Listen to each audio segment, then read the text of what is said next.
할렐루야. 우리가 엊그제 크리스마스를 지냈는데 크리스마스 하면 메리 크리스마스 아닙니까? 즐겁고 기쁘고 행복하고 이런 이미지를 떠올리게 된 것이 크리스마스입니다. 그런데 올해는 뉴스 기사 제목을 보면은 블랙 크리스마스, 크리스마스 악몽 이런 식의 부정적인 우울한 표현들이 많은 것을 보게 됩니다. 바로 코로나19 때문입니다.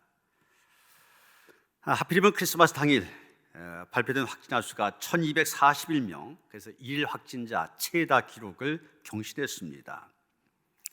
어제도 1132명이 나오면서 거리두기 3만 개로 올려야 된다, 이런 소리가 커지고 있습니다. 목사의 입장에서 정말 안타까운 것은 이런 가운데서 교회가 여전히 집단 감염의 진원지로 인식이 되고 있다는 사실입니다. 최근 코로나19 확진자가 생겨서 주목받는 인터콥이라고 하는 선교단체가 있는데 사실은 이단 시비가 있는 단체입니다. 1984년에 세워져서 주로 이슬람 지역을 대상으로 선교하고 있는데 이슬람이 국교인 나라에 가서 굉장히 공격적인 선교를 해서 무리를 일으키고 있습니다.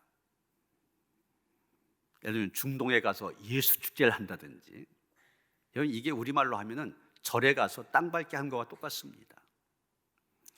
또 이스라엘, 아직은 이스라엘이 유대교 국가거든요. 그런데 거기 가서 거길 수천 명씩 몰려가서 Back to 예루살렘, 여기 이스라엘이 전도되어져야 마지막 예수님 재림하신다, 이런 행사를 하고 있습니다. 오죽하면 외교부, 정부가 긴장이 되어서 만류할 정도, 그런 정도입니다. 그 다음에 10여 년 전부터 큰 교단에서 이 단체는 이단성이 있다, 이런 판단이 계속되고 있습니다. 주로 장로교인데 예장 통합총회, 예장 합동총회, 예장 합신총회, 예장 고신총회, 이런 데서는 2011년부터 신학적인 문제 또 이단적인 요소, 이런 것을 이유로 해서 인터콥에 대해서 예의 주시해야 된다, 참여를 자제해야 된다, 참여와 교류를 금지해야 된다, 이런 식으로 점점 단계를 높여서 지금 대하고 있습니다. 경북 상주에 이 인터콥 본부인 열방센터가 있는데 지난 한글날 연휴 때 수천 명이 모인 행사를 열어서 방역 당국에 고발까지 당했습니다. 그런데도 이후에 매주마다 행사를 계속했다는 겁니다. 그러다 결국 지난달 500명이 넘게 모인 행사를 한 뒤부터 관련된 확진자들이 전국으로 확산되기 시작했다는 거예요. 광주에서만 벌써 44명이 생겼고 부산, 대전 곳곳으로 빠르게 확산되고 있다는 것입니다. 그런데 거기 참석했던 사람들 빨리 찾아내야 되는데 추적한 게 쉽지 않다고 그래요. 주최 측이 휴대전화를 끄게 하고 계속해서 그걸 확인했답니다. 또 상주에 간 적이 없다, 거짓말한 확진자도 있었습니다.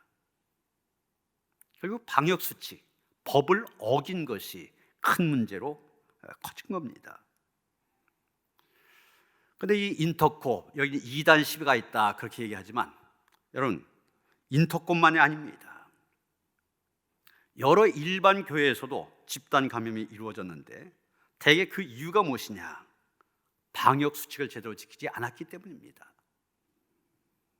대규모 집회뿐만이 아니라 소모임을 갖는다든지 밀폐된 공간에서 예배를 드린다든지 공동 식사를 한다든지 이랬을 때, 방역 수칙을 어겼을 때 거기에서 집단 감염이 발생한 것입니다. 성탄을 며칠 앞두고 서울 금천구에 있는 한 교회에서 13명의 코로나 확진자가 나왔습니다. 이 교회는 지난 6월 달에도 교회 단합대회를 열어서 6명의 확진자가 나왔던 전과가 있는 교회입니다. 그런데 이 사회적 거리두기 2.5단계에서는 비대면 예배가 원칙 아닙니까? 그런데 지난 13일 주일 이 지침을 어기고 122명이 모여서 대면 예배를 드리다가 집단 감염이 또 생긴 겁니다. 게다가 세상 사람들 더 공분을 산 것은 이 교회 목사님의 발언입니다. 예배에 참석해서 감염이 된 것은 축복이다. 황당한 발언까지 한 겁니다. 여러분, 예배에 참석해서 코로나19 감염이 되었다. 그게 어떻게 축복이 됩니까? 교회에서 확진자가 생김으로 인하여서 다른 교회들, 우리 교회들까지도 이렇게 온전히 예배드리는 거 방해를 받고 있지 않습니까? 교회에서 생겼기 때문에 예배를 제대로, 전국에 있는 교회들이 예배를 제대로 못 드려요. 또 그것 때문에 교회가 욕을 먹게 되고 전도의 문을 막게 되고, 어떻게 그거에다가 축복이라는 말 갖다 붙일 수 있는지 참 이해가 안 됩니다. 얼마 전에 우리 지역에서 가까운 교회에 원로 목사님이 또 확진이 된 일이 있습니다. 그래서 교회 교인들 600명이 검사를 받은 그런 일이 있는데, 이 원로 목사님도 평상시에 그렇게 얘기했다고 그래요. 마스크 쓸 필요 없다. 하나님이 지켜주시는데 왜 쓰느냐? 왜 교회에 모여서 예배드리지 않느냐? 정부가 겁나서 그러냐? 이런 식으로 얘기를 했다는 겁니다. 여러분, 이런 식으로 세상으로부터 질타를 받고 있고 비난이 대상이 된 선교단체나 교회들 문제가 무엇입니까? 우리는 하늘나라 백성이니 하나님의 법만 지키고 세상 법은 지키지 않아도 된다는 것입니다. 그런데 여러분, 정말 그렇습니까?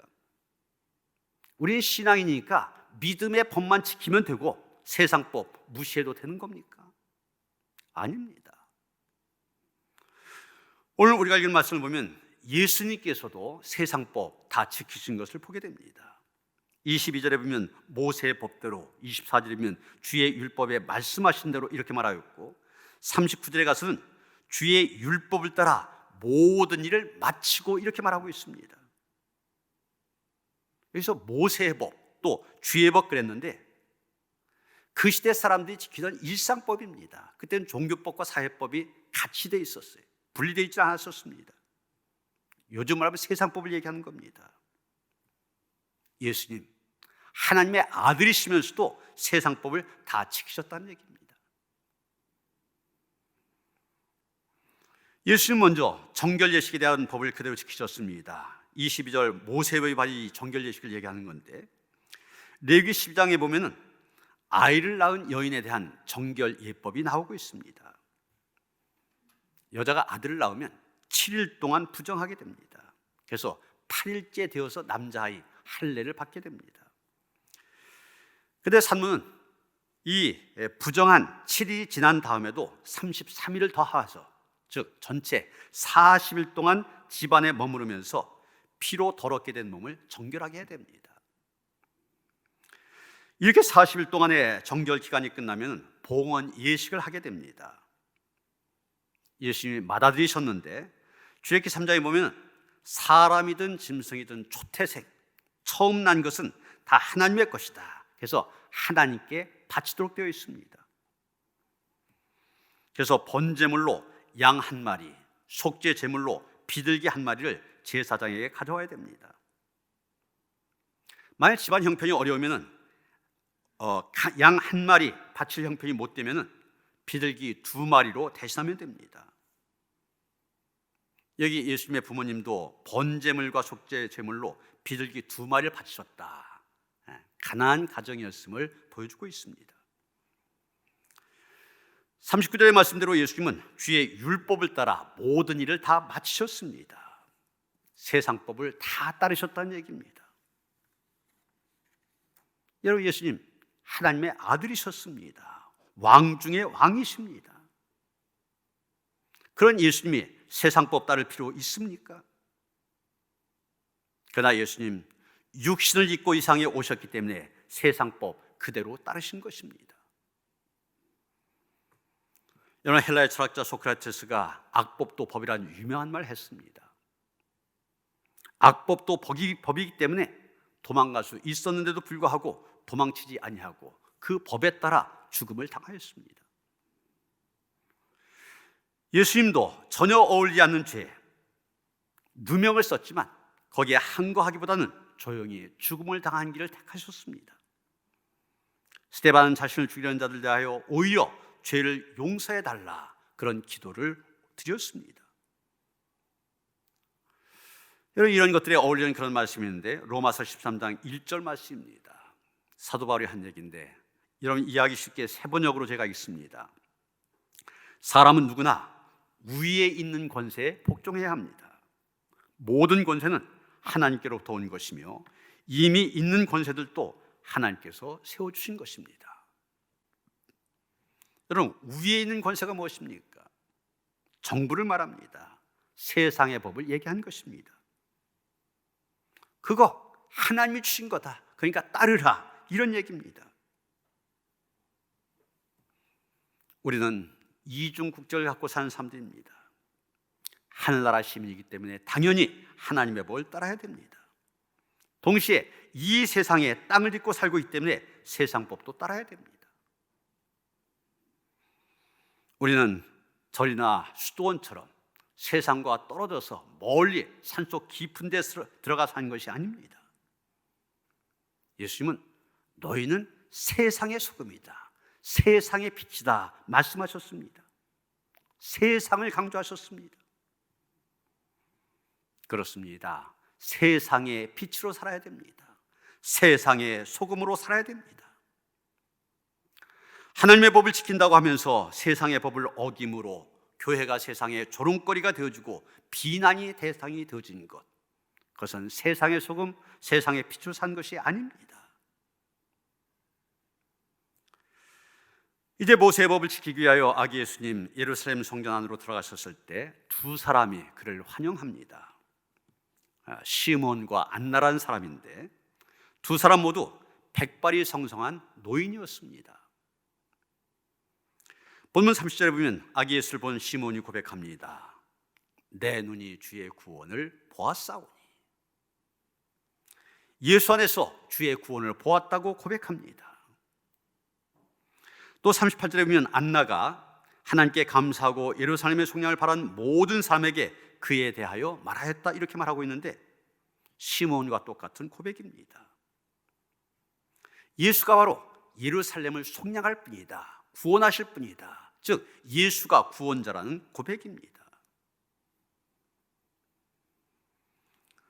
지금은 게츠라는 화가가 버림받은 예수, 이런 제목의 그림을 그렸는데 성 바오로 성당 계단의 모습을 그린 것입니다. 그 그림을 보면 예수님께서 그 계단에 서 계십니다. 그리고 주변에 여러 사람들이 서 있습니다. 스포츠심을 읽는 소년이 있었고 휴가 여행을 떠나려고 택시를 잡으려는 남녀가 있습니다. 길을 가면서도 시험관을 들여다보는 과학자가 있고 열띤 토론을 벌이는 신부들이 있습니다. 많은 사람들이 그 주변에 있으지만 그 가운데 서 계신 예수님께 관심을 갖는 사람은 없었습니다. 간호사 한 명이 잠깐 멈추어 곁눈으로 예수님을 바라보고 있을 뿐입니다. 지금은 게츠가 이 그림을 통하여 얘기하려고 하는 것은 다른 거 아닙니다. 인류 구원을 위하여 오신 예수를 사람들이 철저하게 외면하고 무관심한 채 각각 자기의 사소한 관심사에만 매달려 있다, 이 그림을 통하여 그 현실을 꼬집고 싶었던 것입니다. 여러분, 아기 예수님이 성전에 오셨을 때 거기에도 많은 사람들이 있었을 것입니다. 당연히 제사를 집장하는 제사장들이 있었을 것이고 그것을 돕는 레위인들 있었을 것입니다. 아기 예수님의 가정처럼 갖가지 제물을 드려온 사람들 많이 있었을 것입니다. 그런데 그 많은 사람들 가운데 오직 시몬과 안나 두 사람만이 예수님을 만났습니다. 그들만이 예수 안에서 하나님의 구원을 보았습니다.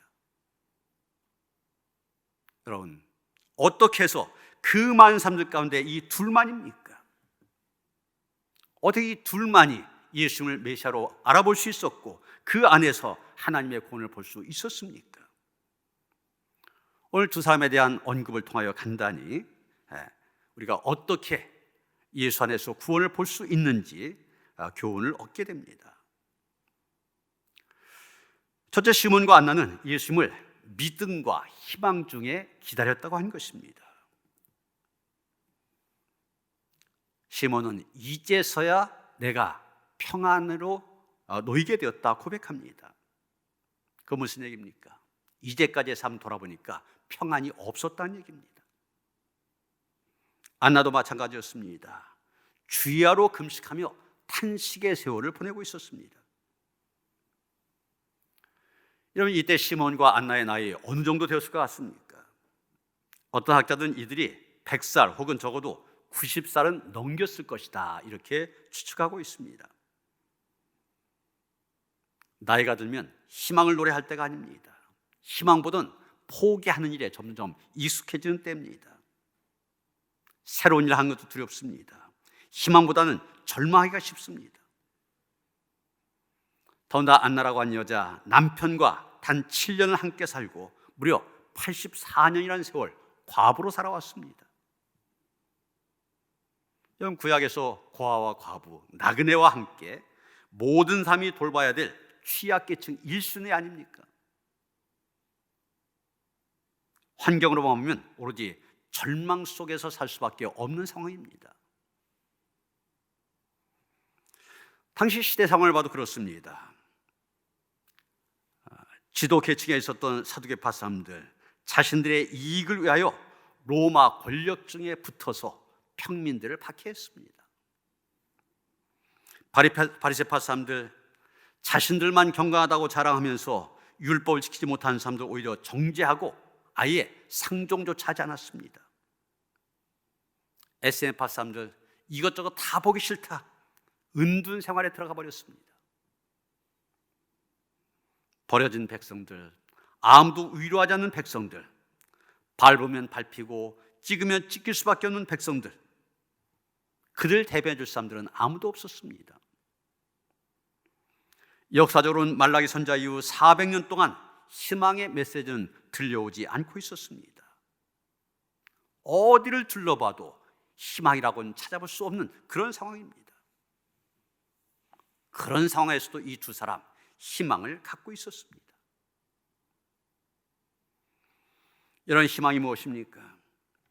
희망이라고 하는 것은 불행이라고 하는 터널을 지날 때 그 터널 끝에 비추이는 빛과 같습니다.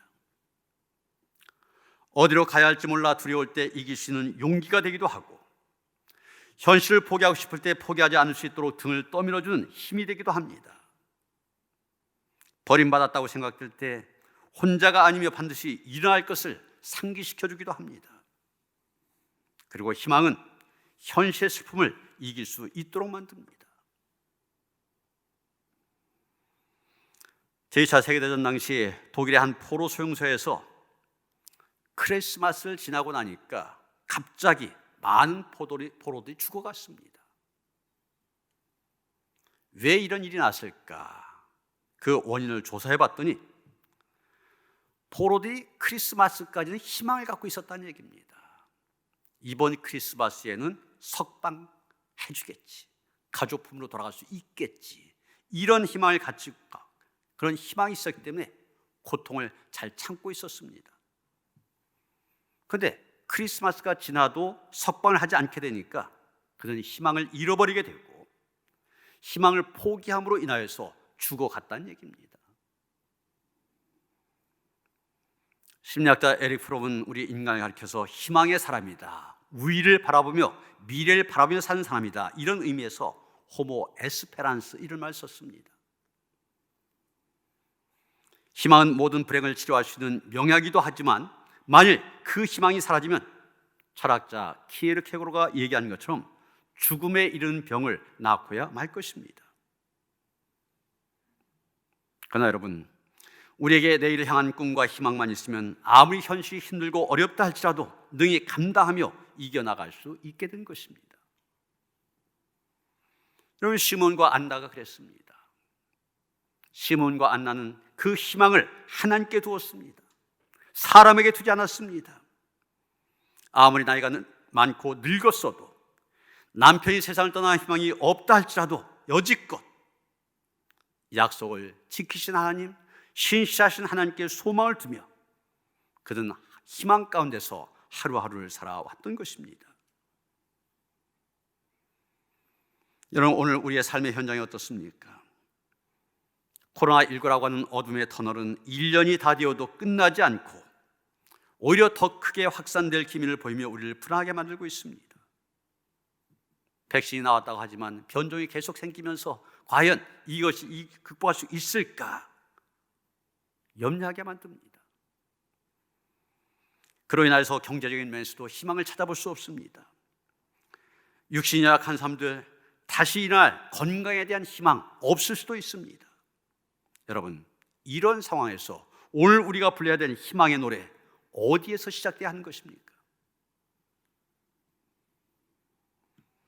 어제 신문을 보니까 김포에 쓰레기가 가득 찬 주택에서 어린 남매 9살과 6살 두 남매가 방치된 채 발견이 되었다는 것입니다. 남매 중에 6살 동생은 뇌성마비와 지적장애 판정을 받은 것으로 확인이 되어졌습니다.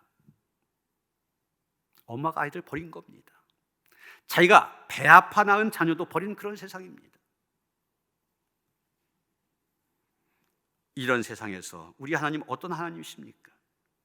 우리를 자신의 손바닥에 새겼다 그렇게 말씀하시면서 끝까지 붙으신 하나님입니다. 우리는 그 하나님 안에서 희망을 노래해야 하지 않겠습니까?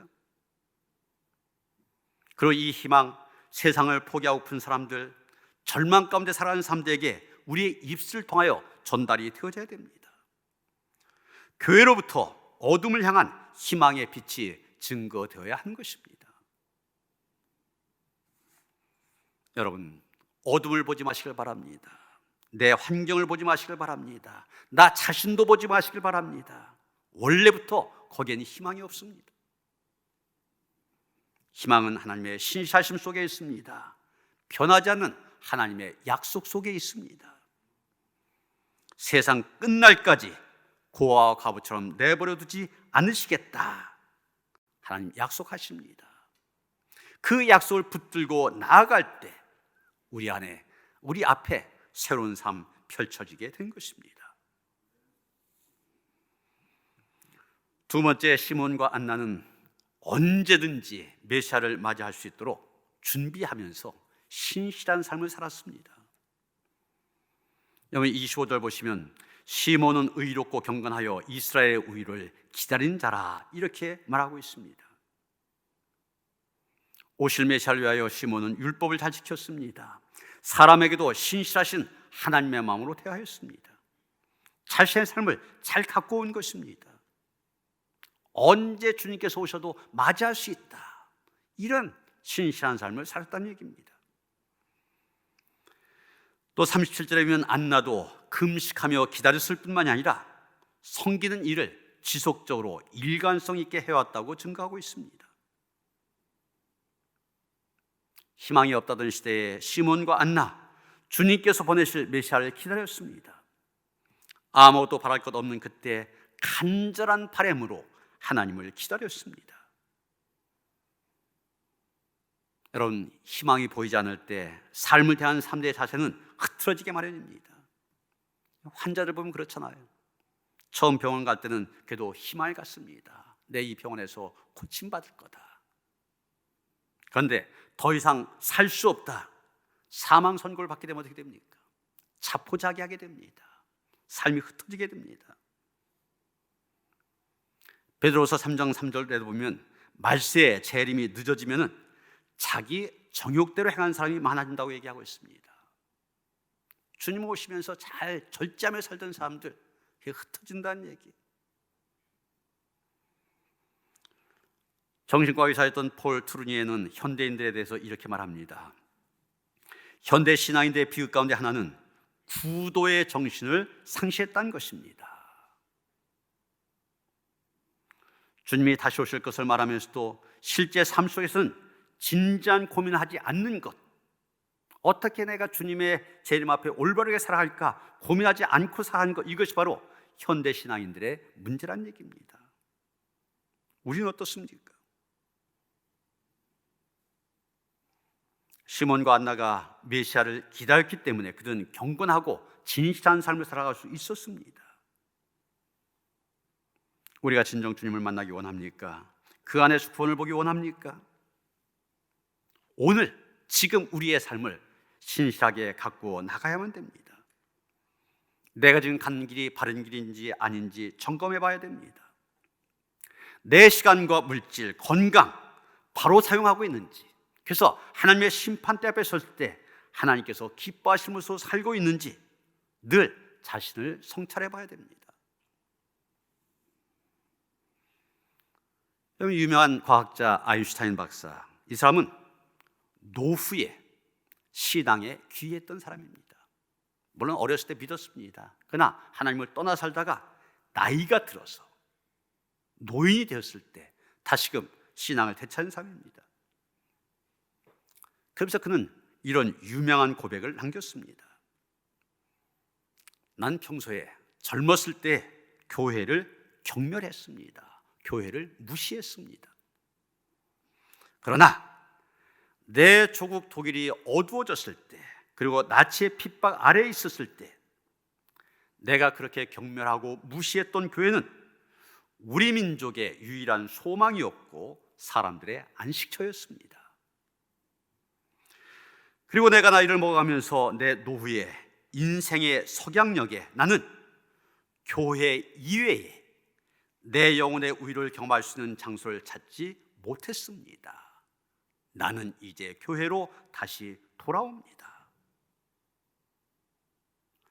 교회 이외에 내 영혼의 우위를 경험할 수 있는 장소 전혀 찾지 못했다. 바로 예수 안에서만 구원을 보았다는 고백입니다. 그것이 그로 하여금 다시금 교회로 돌아가게 만들었습니다. 신앙의 길을 걷게 만들었습니다. 사랑하는 성도 여러분, 오늘은 송년주일이자 성탄절 첫째 주일입니다. 우리는 비대면 온라인 가정 예배를 드리면서 한 해를 마감하고 있습니다. 그리고 동시에 성탄절, 계속되는 성탄절, 성탄의 본질과 창된 신앙의 의미가 무엇인지 생각하게 됩니다. 이 성탄의 계절 우리는 오신 주님을 만나야 됩니다. 그 안에서 구원의 주님을 보아야 됩니다. 그러기 위해서 시몬과 안나처럼 믿음과 희망 중에 기다려야 됩니다. 언제 메시아가 주님이 오셔도 맞이할 수 있도록 준비하면서 시간 신실한 삶을 살아야 됩니다. 그래서 우리도 시몬과 안나처럼 나도 주의 구원을 보았습니다, 고백할 뿐만이 아니라 그 고백을 담대히 외치며 살아가는 그런 성도들 되어주시기를 주님의 이름으로 축원합니다.